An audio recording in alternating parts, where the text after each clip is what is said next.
Halo semuanya, selamat datang di segmen analisa. Salah satu bagian yang juga banyak dibicarakan masyarakat terkait dengan dana donasi 1,5 miliar Agus ini adalah tentang kesetiaan istrinya Agus, Elmi. Kenapa? Ada banyak komentar yang bilang bahwa Agus dan juga istrinya ini kelihatan sangat romantis dan juga sangat suportif. Tetapi ada sedikit nada sumbang di luar sana yang bilang bahwa istrinya Agus itu masih sangat cantik, masih sangat muda, dan mengatakan hal-hal negatif. Di sini Elmi menegaskan bahwa saya adalah istri dia pada saat suami saya lagi diuji, saya akan terus setia. Bahkan Agus juga di sini curhat, dia bercerita bahwa ketakutan saya itu adalah katanya takut kalau ditinggalin sama istrinya. Dari dulu hidup kita sederhana dan kita itu nggak pernah gila uang.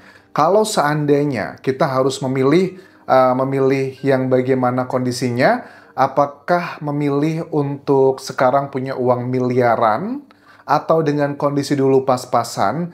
Dia mengatakan dengan tegas, saya lebih memilih dengan kondisi yang dulu. Cuman kan ini bukan tentang hal tersebut ya. Ada yang bilang, dia bilang katanya gila uang. Ini adalah untuk mengcounter narasi di luar sana yang banyak kontra dengan dia yang mengatakan hal demikian, teman-teman.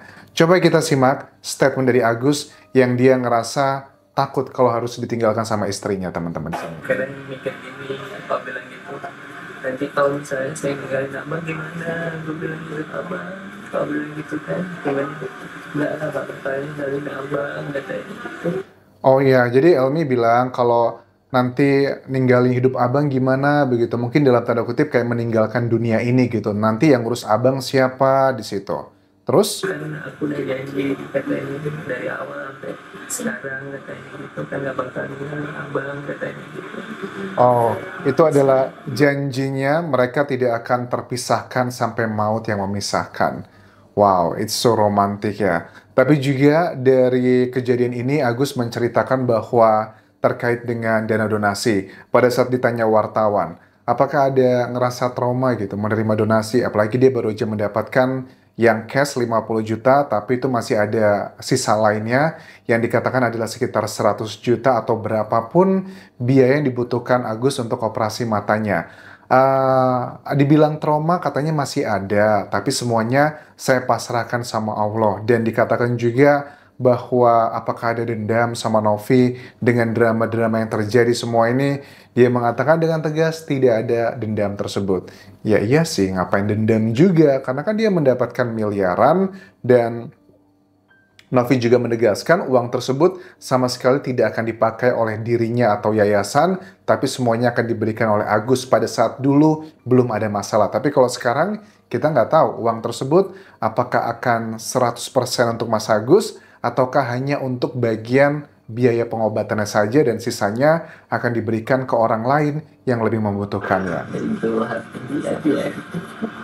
Agus bilang, Agus pasrahkan semua sama Allah, dia. Kita semua pasrah aja dengan siapa nih. Oh, ini Agus pasrahkan pada saat katanya dia akan dilaporkan ke pihak kepolisi juga. Tapi sampai hari ini aku belum melihat ada reaksi nyata ya.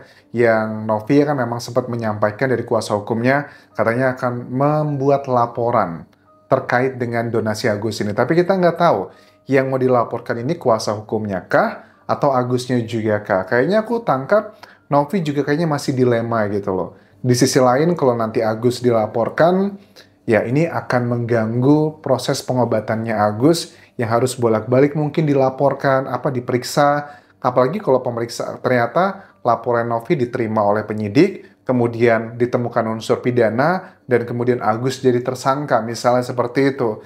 Ini bakal kontraproduktif dengan tujuan Novi, yaitu adalah ingin membuat Agus mendapatkan perawatan maksimal. Kayaknya Novi masih dilema di sini. Tapi kita nggak tahu ke depannya apakah dilaporkan Agusnya atau enggak. Tapi kalau aku tangkap kemarin, ya yang utama sih kayaknya adalah oknum dari salah satu kuasa hukumnya Agus ya. Yang itu ngebuat Novi bener-bener kayak sakit hati banget. Tapi kalau untuk Agusnya, sepertinya masih dipertimbangkan banget ini ya. Terus juga Agus menceritakan bagaimana dia dengan istrinya yang sering sekarang malah semakin dekat. Kalau dulu yang sering ngemanjain istrinya, masakin, terus juga melakukan hal-hal kecil itu adalah Agus, tapi sekarang adalah istrinya. Dan itu ngebuat dia itu sedih. Itu yang menjadi alasan kenapa Elmi bilang ceritanya, kalau saya lagi nyiapin makanan kesukaan dia, Abang Agus ini, Abang gitu ya dipanggilnya, tiba-tiba suka menangis gitu. Ya, katanya Agus, saya menangis gitu karena dulu saya adalah yang menyiapkan Elmi dan sebagainya karena hobi masak. Tapi sekarang malah kebalikannya. Dia ngerasa terharu untuk bagian tersebut, teman-teman. Sekarang dia nangis, keinget, Ya, itu sih. Jadi dulu-dulu Agus yang lebih nge-provide, tapi sekarang malah Elmi yang melakukan tersebut. Di satu sisi, terlepas pro dan kontra, untuk keromantisan mereka memang harus diakui ya suportif banget. Tapi kan tetap aja ada nada-nada sumbang di luar sana yang mengatakan, ah yakin nih, ini kan bukannya, ya ada yang banyak bilang, kita lihat nanti setahun 2 tahun apakah istrinya Agus akan bertahan atau enggak. Tapi kalau aku lihat dari mereka memang kayaknya cintanya cukup kuat ya. Ini kan kalau kita ngomongin secara romantisme untuk urusan asmara, ini adalah ujian mereka sih untuk naik level. Apalagi juga kita lihat di video sebelumnya yang kita bahas, Agus ternyata kan pada saat di rumah tidak sebegitu ketergantungan. Dia masih bisa melakukan aktivitas yang cukup banyak kesana kemari tanpa ada orang yang selalu ngegendongnya, bukan ngegendongnya, menggandengnya. Jadi Agus juga masih bisa beraktivitas dengan sangat jelas sih di situ. Terus ditanya setia atau enggak yang ditanyakan sama sebagian netizen karena Elmi kan masih cantik, masih muda, apakah bakal setia atau enggak? Ini jawaban Elmi yang dia mengatakan saya akan tetap setia. Apalagi dengan hidup kesederhanaan tuh gimana sih mungkin bagi Mas Agus, karena kan banyak di luar sana kan maaf nih gitu kayak silau terhadap uang gitu ya. Kalau Mas Agus gimana nih? tapi kita nggak bikin abang ya, bilang abang nih Ya, itu adalah beberapa poinnya yang dia bilang akan terus setia. Dia juga cerita terkait dengan apakah nggak capek gitu ngurusin Agus. Ya dia bilang capek, tapi saya tidak menunjukkan semua itu di depannya abang, katanya gitu. Tapi jujur ya teman-teman, untuk satu hal yang harus aku garis bawahi, kalau di video-video sebelumnya kita banyak mengkritisi beberapa hal terkait dengan uang, tapi jujur kalau untuk bagian yang sifatnya kayak keluarga, aku harus acungi jempol. Karena apa? Kayak dari keluarganya Gus yang dari Aceh, bapak ibunya datang kan ya ke rumahnya Wawa, tinggal di situ.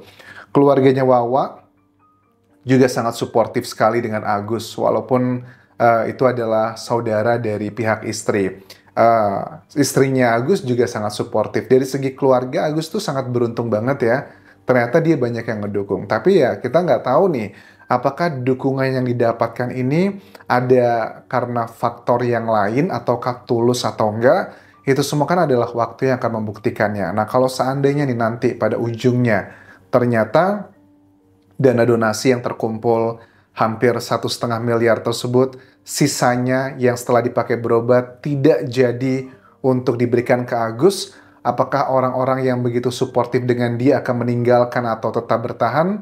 Ya, hanya waktu yang bisa ngejawabnya, dan itu akan menunjukkan siapa sebenarnya orang-orang yang benar-benar tulus di sekitar Agus. Karena uang itu menurut aku tidak akan merubah karakter seseorang. Tapi uang, popularitas, dan juga posisi tinggi atau jabatan, mereka itu adalah alat-alat yang bisa menunjukkan karakter asli seseorang. Jadi kalau karakter kamu itu baik, dengan adanya ketiga hal tersebut, itu akan semakin baik ditunjukkannya. Begitupun sebaliknya, kalau kamu karakternya buruk, dengan kamu memiliki uang, popularitas, atau bahkan juga sebuah posisi tinggi, ya kamu akan semakin buruk juga teman-teman.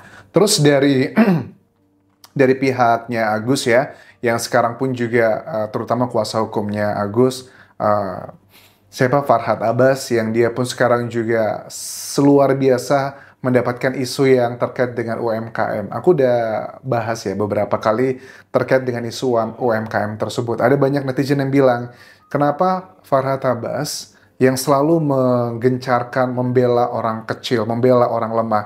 Tapi lihat ini, ada kasus UMKM yang nilainya berapa? Katanya puluhan miliar yang diduga ditransfer ke dirinya, tapi sekarang kok nggak ada. Tapi sebenarnya gini teman-teman, kan case-nya adalah UMKM itu adalah sebuah peristiwa hukum ya, sebuah peristiwa hukum. Terus dugaannya kayak Elsa Syarif dan juga Farhad Abbas itu memberikan nasihat ke kliennya dulu biar menghindarkan uang kliennya tersebut terkena PPATK, kayak pencucian uang jatuhnya. Jadi mendingan diamankan uang tersebut, ditaruhlah katanya waktu itu ditransfer ke Elsa Syarif atau ke Farhad Abbas, antara dua orang ini. Tujuannya adalah untuk menyelamatkan uang kliennya yang notabene itu adalah milik dari para investor UMKM tersebut. Jadi ada kesan kayak kalau seandainya ini pun akhirnya ketahuan, maksudnya gimana ya, ini kan pelanggaran hukum semua sebenarnya.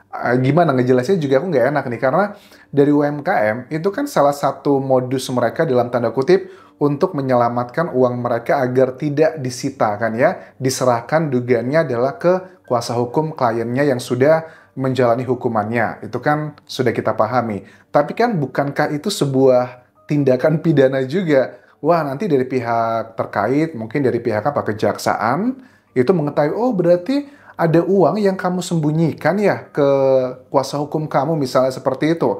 Kalau seandainya ketahuan, ya udah, uang tersebut nggak bisa dinikmati lagi oleh para investor, tapi akan diambil oleh negara, misalnya seperti itu. Ya, at least kedua-duanya nggak dapet, dari timnya Farhad Abbas nggak dapet dugaannya, dan tim dari yang aku investor juga nggak dapet, yang dapat adalah negara. Apalagi sudah viral juga, di blow up juga. Terus ada beberapa, salah satu dari mana, mantan klien dari sebuah perusahaan tersebut, UMKM tersebut, yang dia ngaku katanya diduga diancam oleh Farhad Abbas dan sebagainya. Ya, kita lihat nanti perkembangan sini seperti apa, karena kan ini masih belum clear ya teman-teman. Clearnya adalah uang tersebut apakah hasil tindak kejahatan juga, ataukah pure milik dari para investor tersebut. Karena serba salah nih kayaknya. Antara, ngerti kan maksudnya, uang itu adalah uang yang juga masih simpang siur sebenarnya milik siapa begitu. Terima kasih sudah menonton. Sampai ketemu lagi di video berikutnya. Tinggalkan like dan juga komen. Subscribe channel YouTube ini, follow Instagram, Facebook pageku, dan juga akun TikTok di Anjasa Semara. Sampai jumpa.